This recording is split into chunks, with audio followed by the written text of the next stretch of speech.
Il y a à peu près 3,5 millions de Français expatriés, c'est-à-dire des gens qui ont choisi de vivre et de travailler à l'étranger. Ce sont les chiffres du ministère des Affaires étrangères. Et donc ce sont toutes les problématiques autour de l'expatriation qui vous ont conduit, Thierry Grosso, bonsoir. Bonjour. À créer donc Phénicia Conseil. Vous en êtes le fondateur, vous en êtes le président, et j'ai aussi le plaisir d'accueillir Paolo Bossi. Vous êtes le directeur général de ce groupe. Donc, en quoi est-ce que l'expatriation, donc des gens qui véritablement choisissent d'aller vivre ailleurs, qu'est-ce que cela veut dire en termes de recrutement? Est-ce qu'il faut des critères, des qualités particulières? Oui, alors il faut beaucoup de critères et de qualités particulières. Déjà, si vous me le permettez, je vais revenir à l'origine de ce projet. L'émergence de ce projet d'entreprise a été liée en fait à des propres expériences que nous avions eues sur le continent africain avec Paolo Bossi également. Nous avions occupé des postes de direction au sein de groupes internationaux sur le continent africain et le Moyen-Orient. Et notre principale problématique, je dirais, était le recrutement. Nous avions non pas des difficultés à trouver des compétences requises, des compétences techniques requises qui étaient en adéquation avec les missions d'un poste, mais nous avions des difficultés à trouver des candidats qui possédaient des compétences interculturelles avec une faculté d'adaptation à des contextes professionnels et culturels donc différentes de celles qu'ils avaient connues précédemment. Et ça, c'est un constat que vous avez fait quoi, il y a combien de temps? Durant la période où nous étions en poste, alors nous sollicitions des partenaires, des cabinets de recrutement donc internationaux qui ne connaissaient pas suffisamment bien, à notre sens, les spécificités de ces pays-là, les spécificités de l'Afrique, sa culture, son mode de fonctionnement. Et c'est vrai que lorsqu'on nous présentait des candidats, et notamment des managers qui faisaient du copier-coller par rapport à ce qu'ils avaient fait en Europe, inévitablement, ça ne fonctionnait pas et ils se heurtaient à un écueil qui était quelquefois rédhibitoire.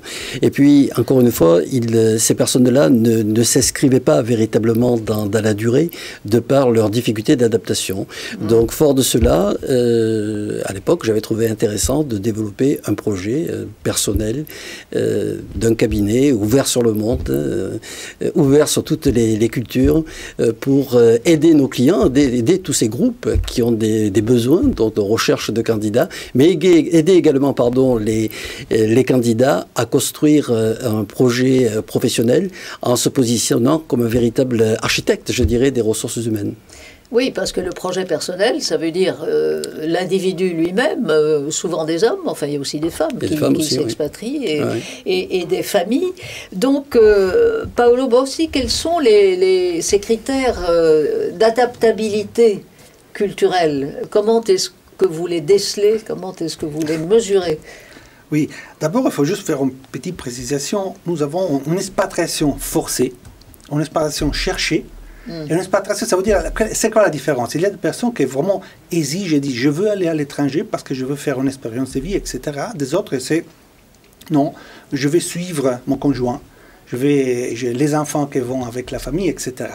Sous ces cas-là, dans la totalité de ces cas-là, il faut un esprit d'interculturalité. C'est quoi l'interculturalité? Tout simplement, c'est l'interaction des différentes cultures, mais avec le respect mutuel. Ça veut Donc dire... vous, déjà, on a compris, c'est italien et français. Voilà, moi je suis italien, vous l'avez compris, et j'étais expatrié depuis une quinzaine d'années, j'ai toujours expatrié, même si aujourd'hui je suis résident en France, et j'étais expatrié de plusieurs différents pays, donc dans l'Afrique, l'Europe, même l'Asie. Et chaque fois, j'ai constaté une différence énorme dans l'accueil, ça veut dire toujours bien accueilli. Les Italiens sont toujours bien accueillis en normalité. Voilà. Vous voulez dire mieux que les Français? Oui, de temps en temps, pas tout le temps.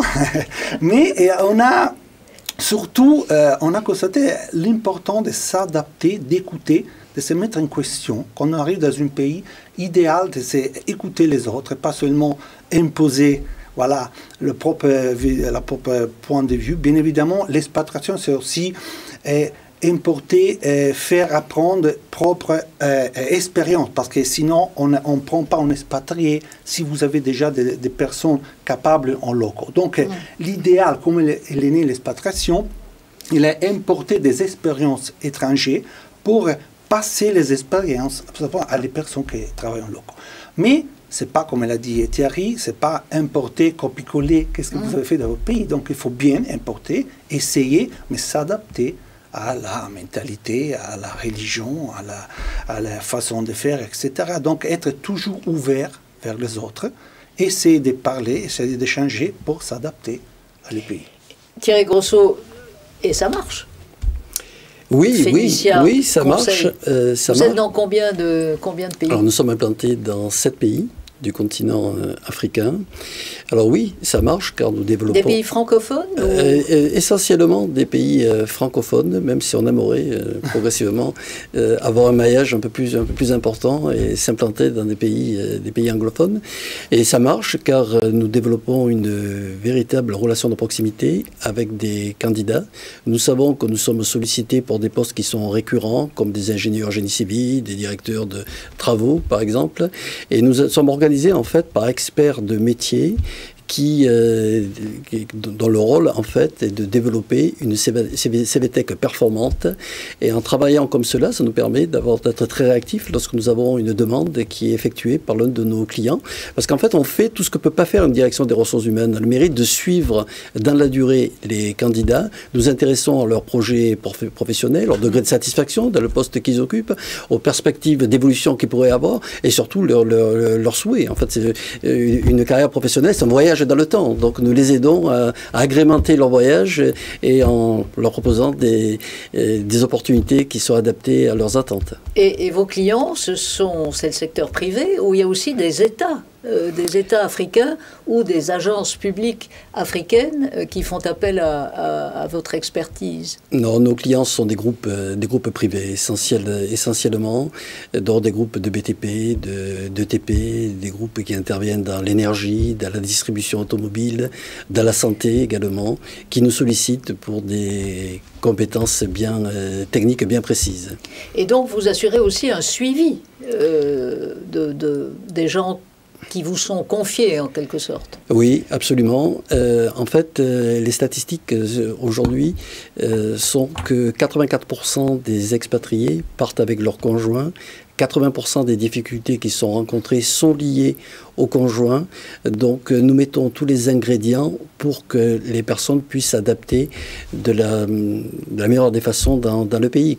C'est quoi les ingrédients? Les ingrédients, c'est un exemple précis. Dernièrement, on a contribué à un recrutement d'un expatrié en Algérie. L'épouse de cet expatrié était passionnée par la photographie.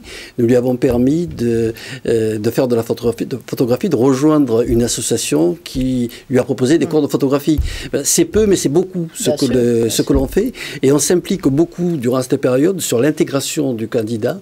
On considère en fait que cette période d'intégration, c'est les fondations sur lesquelles il va construire l'édifice de son futur succès ou pas. En fait, l'expatriation, c'est une courbe en U. C'est pas tant quand le candidat arrive dans un pays, mais ce choc culturel qu'il va obligatoirement rencontrer se situe en général entre 6 au 6e mois et 9e mois. Et nous, on l'aide, on l'accompagne pour adopter des réflexes comportementaux qui sont en adéquation avec les spécificités culturelles des pays. Il doit y avoir quand même des cas très difficiles à résoudre, non?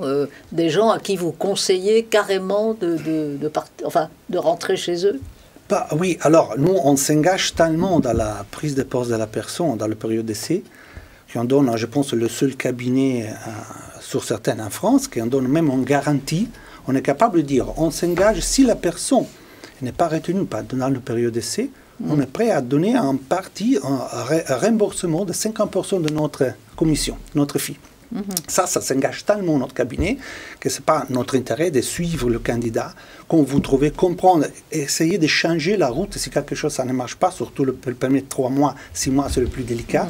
Vous arrivez dans un pays inconnu, vous ne connaissez pas la langue, de temps en temps ça arrive parce qu'on essaie de recruter des candidats qui sont anglophones dans des pays francophones ou vice-versa, etc. Donc, ce n'est pas toujours évident. Donc, il faut toujours suivre, dire, OK, restez à l'écoute, restez tranquille, essayez de vous faire un réseau local, essayez de l'épouse La famille, c'est très important parce que donne de la tranquillité. C'est ça que, normalement, en l'expatriation, ça signifie l'école, les enfants, suivre l'éducation, etc. Mais tout ça, c'est très important pour la société, pour notre image, parce que nous, on s'engage de trouver le bon candidat. Oui, pour votre succès. Parce qu'après, on aide personne à améliorer la vie, on aide personne à trouver un projet. Le projet, c'est pour nous, c'est pour eux, pour la société. Donc, on part. Et vous savez que se tromper trouver un candidat, c'est très coûteux pour la société. Ça veut dire, ça coûte énormément. Ça veut dire, vous vous trompez de candidat, vous engagez, vous payez. Après, il faut recommencer à chercher, il faut payer les pénalités, les tickets d'avion, rentrer. Donc, nous, on a vécu sur notre peau. On était expatriés les deux. On est rentré. Moi, j'ai 3 filles qui ont vécu en Algérie, en Côte d'Ivoire, et ils ont encore des amis magnifiques. Faut dire, oui, pour les enfants, ça peut être une chance. C'est magnifique. Donc, vous êtes bilingue, trilingue, etc. C'est une ouverture mentale très importante. Thierry Grosso, quel est votre prochain objectif pour Phénicia Conseil? Nous avons nous avons un siège qui est basé à Casablanca, qui est un véritable hub du recrutement, en charge de sourcer les meilleurs talents du continent africain. Donc on va beaucoup s'appuyer sur ce hub pour enrichir notre CVTech de talents et de compétences qui répondent donc aux attentes de nos clients. Après, c'est vrai qu'il y a encore des pays où nous ne sommes pas implantés. C'est très intéressant pour nous de découvrir d'autres pays, de s'adapter à d'autres pays. Donc on a toujours la même mentalité nous-mêmes d'un expatrié et de personnes qui ont des compétences interculturelles. Eh bien, merci Thierry Grosso, merci. Paolo Bossi, merci infiniment. Merci infiniment. Merci beaucoup, madame.